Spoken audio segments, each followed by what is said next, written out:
they retired earlier on. Row 8 and 9 is complete, and the outfits that didn't set a time earlier on are not there. So we do have a green flag at the back. It will be all eyes to the lights for the final sidecar race of the year here at Donington Park. Red lights are on. Out they go, and it's going to be a good start for Saunders and Copper, because they're the only outfit on the front. Yeah. So if they were to go into Rd8 in the lead, then it's not been the best start for them, and it looks like they're coming into some pressure there. Is that Alaria and Saunders? I think it might be, mate. So yeah, I think you're going to have to eat your words there. It wasn't the best start. Sean Haggerty and Jack Napton were on row number 3 as well. So, okay. They made a good start on that Formula 1 outfit. I'm not quite sure which one of the pairings who claimed the title there. I think in the excitement of the Thunderbike Sport Battle, the justifiable excitement, don't get me wrong, we overlooked congratulating Del Dowds on his first ever championship. We really did. So well deserved. It really is. Put a lot of effort into his racing, doesn't he? Yeah. Well, the sidecars are heading through Starkeys and on towards Swanson McLean's, and we can see it's around about a 1 second lead already as they go through the left of Swanson over to the right hand side for McLean's, and that's Sean Haggerty and Jack Napton out in front.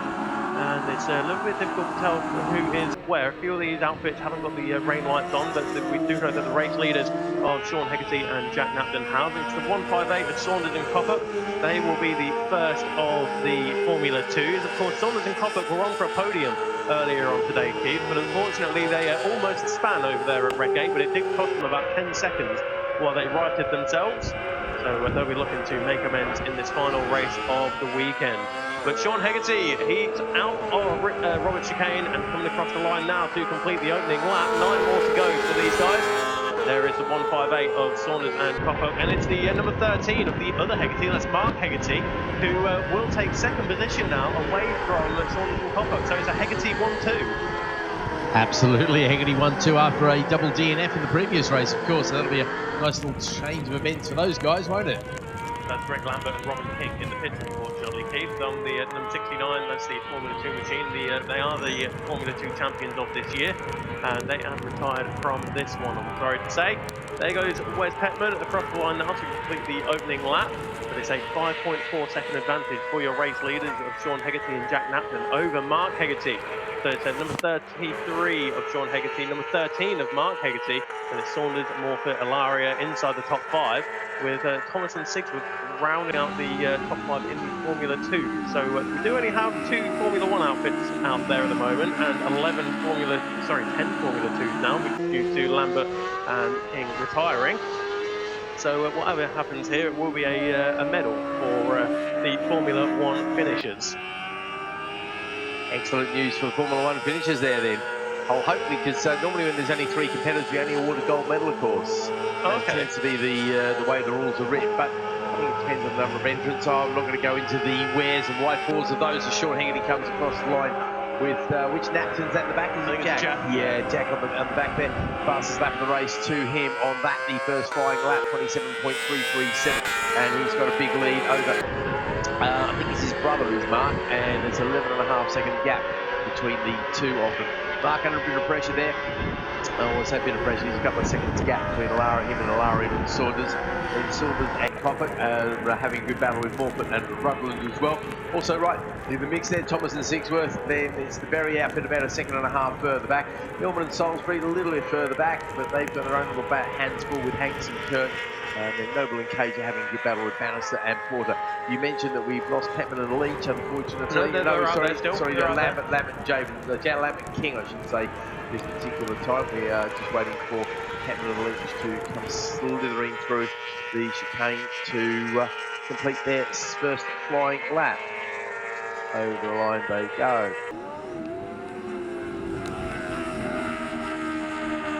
Right, Haggerty there with the fastest first sector time. Once again, he's going purple all over the place there. He's got double purple, triple purple, all the purples you like.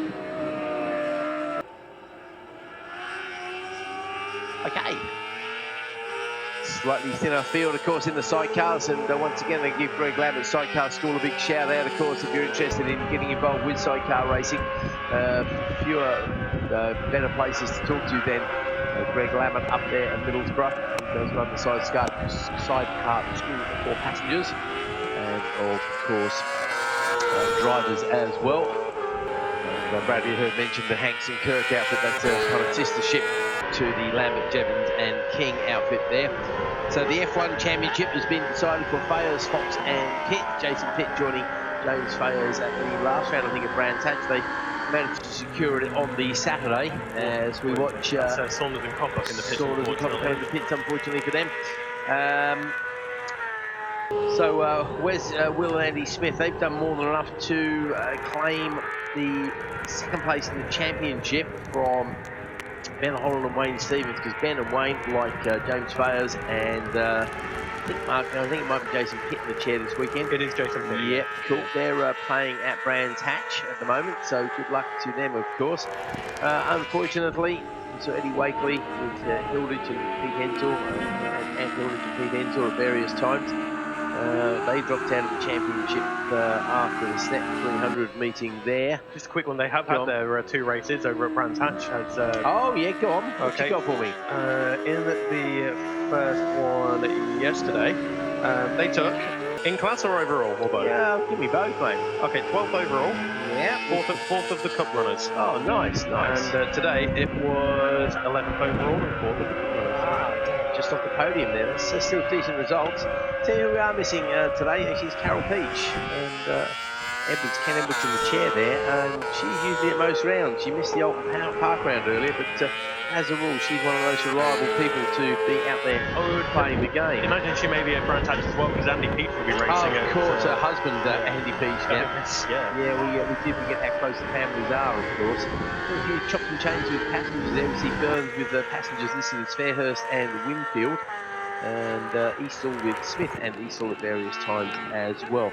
In the F2s, it was Greg Lambert wrapping up the series quite a while ago, actually. And fair play to Greg. He's had 17 wins, 3 seconds and a third. So remarkable year for him. We did see a win for Morpeth, Ryder and Coppett in one race where they beat Lambert and King and Jevons in a straight fight at Snetterton. Also coming out to play at one set was Patrick Ferrantz, who's more known as a passenger. We talk about people like Mark... who was in the race earlier? Mark. No, I'm getting it mixed up now. John Holden?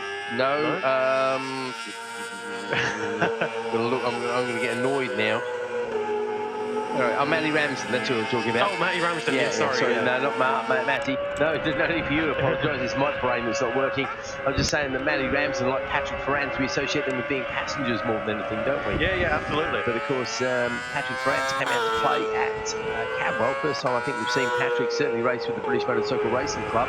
Took 2 wins, a second and a third. So very good debut in terms of club racing for him. We saw Clark and Johnson at the very start of the year, but they've only been to the one round there. So a few different winners on runners and riders there as far as the sidecars go, but none more dominant than Greg Lambert and friends.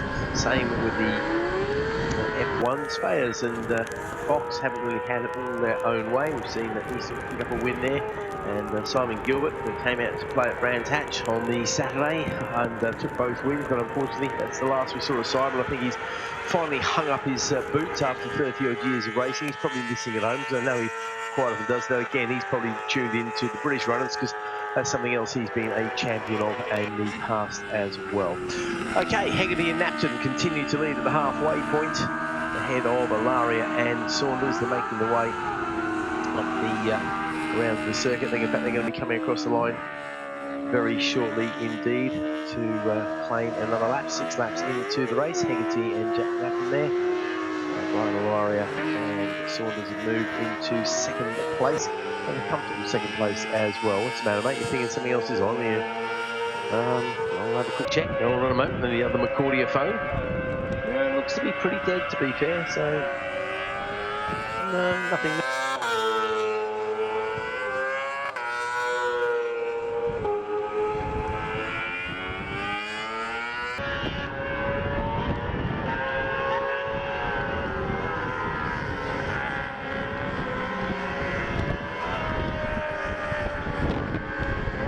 So across the line, and the top is just 7th lap now, so 6 laps complete and 4 to go. In fact, it's 3.5 for your race leaders. They have 28.9 seconds on the road. They're lapping in the 1 minute 27s over Brian Alaria in the number 8 outfit. So first and second on the circuit. That is first of the Formula 1s and first of the Formula 2s. As the 666 machine of James Hanks and Jonathan Kirk comes out of the Robert chicane and across the start-finish line. So they'll be starting their 7th lap now, and they're running 7th in class for the 666 of James Hanks and Jonathan Kirk. In towards Redgate they go. Next up is the 52 of Jim Noble and Abby Cager. And good to see Jim Noble and Abby Cager. I think this is just the second time we've seen them with the club. Yeah, they haven't been out too often to play. Hopefully we'll be seeing more of them next year. Obviously we are pretty much the only club now in the country which runs sidecar races. Speaking to Dave Molyneux last year, and he was saying that he used to come over for about a month or so to get the few signatures that he required to do the TT. These days he has to come over for a couple of months to get those signatures, because we're the only real people who can offer the services, and that seems strange that a 19 times TT winner has to be able to prove to people he can still ride a motorcycle around in circles, but such are the ACU rules, and they have to be respected and obeyed, otherwise you don't get to play the game. 3 laps left in the race for Hegarty and Napton to claim yet another gold medal and a nice little shiny Donington hat each. Malari and Saunders looking good for the win in the F2s ahead of Mark Hegarty and Ludlow. Morpeth and Rutherland there in the 3rd place of the F2s, and as you mentioned, the F1 a little bit thin on the ground. Petman and Leach looking to pick up a 2nd there. So yeah, definitely F2s to the front of the field at the moment. So where's Petman? Will be very happy. I think it might be his first silver medal all year. Let's have a quick look. And they got a 2nd position at the final round at Cadwell. There we go. Race at Cadwell. In the wet. In the wet. Yeah, well, they clearly like the soggy conditions. Or maybe they're the only ones that come out to play, and I'm not quite sure how that works. Well, you can only, as you say, Keith, you can only beat who turns up. Absolutely, mate. You know that is so the case. It really is. It's all very well criticising people, but if you don't come out to play, then guess what? You don't get to pick up any medals. It's as simple as that. So, race leader of Sean Hegarty is already through, and he was started the penultimate lap. He's on lap number 9 of 10 now. Tell you what I've just realised, mate, I'm looking at my screen. I was thinking for a while they were actually able to see out that window. It's now covered in rain once again. It's coming down heavier than ever, isn't it? And we're seeing a lot of spray coming off these machines as well.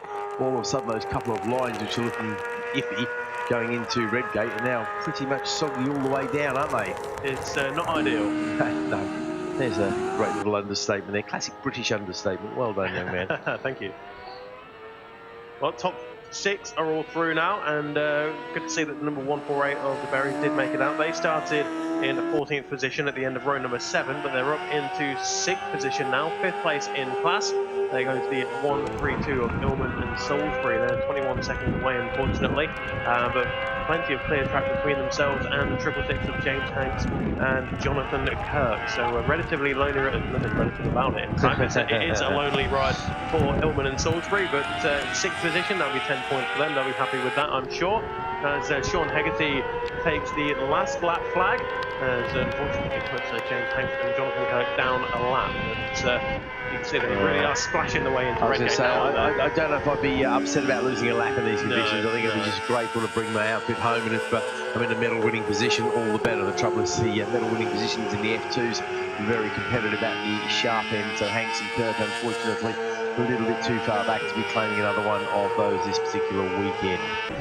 Yeah, Hegarty and Napton on the last lap, as you say there. O'Lara and Saunders just coming out now, working another lap down on Wes Petman, getting a face full of water from the 2 outfits as they come through.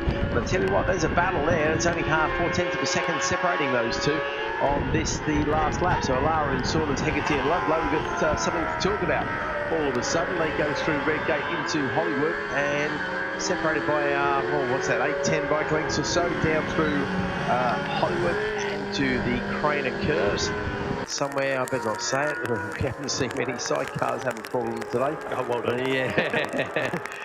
No problem at all. Oh, he goes at a challenge down the inside into the old hairpin. Oh, that's Alaria still got it. Yeah, Hegarty was having a good think about it. I think might have compromised his exit just a little bit there. We'll wait and see when we pick up sight of them coming back up to Schwantz once again. Yeah, there's no challenge there. They're following up the inside of McLean's there. That's a challenge, surely. No, gets the nose well and truly cut off. I think that might have compromised Hegarty completely now, because he's now dropped right back into the throws a little bit as we go up towards Coppers once again. And it is still Alaria and Saunders. So one last chance if Hegarty and Ludlow want to claim that win, because this is for a win. This isn't for a second place or anything else. This is nothing minor going on here. This is an absolute win. So here we come down the straight. Are we going to see a slide down the inside? No, we're not. In fact, the Alaria goes very defensive. Saunders have a better run on the way out. But it is Alaria, I think, who's going to hold on to it just because there they go over the line then. So Hegarty, of course, Sean Hegarty, that is, takes the win in the F1s and overall. Brian Alaria and Lee Saunders in second place. And Mark Hegarty and Ludlow claim second in the end by 1:39. Morfoot and Rutland are next. There goes Thomas and Sigsworth as well over the line ahead of the Berry family outfit.